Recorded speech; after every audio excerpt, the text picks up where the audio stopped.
Welcome to our video on how to remove popcorn ceiling. Before you begin, please make sure that if you're working on an older home to test for asbestos beforehand.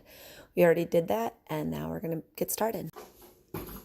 To clean a popcorn ceiling, you first need to dampen it.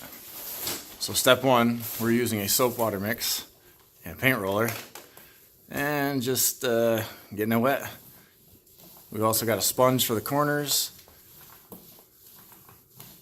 and a misting bottle that didn't work very well, so skip that.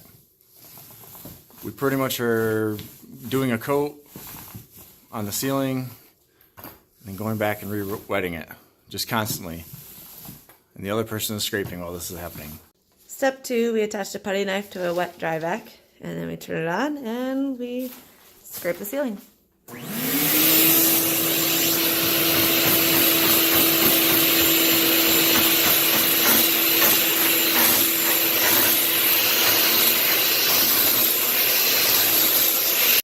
Step 3 is we're wiping down the ceiling. We're using a microfiber cloth, but you can use a sponge as well.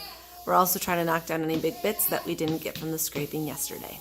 In the end, we painted the ceiling with ceiling paint and added a light fixture to the room. The process took us about 2.5 days and was easier than we anticipated since the ceiling had been previously painted.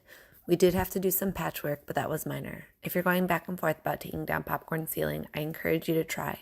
At least for us, we're very happy with the final product.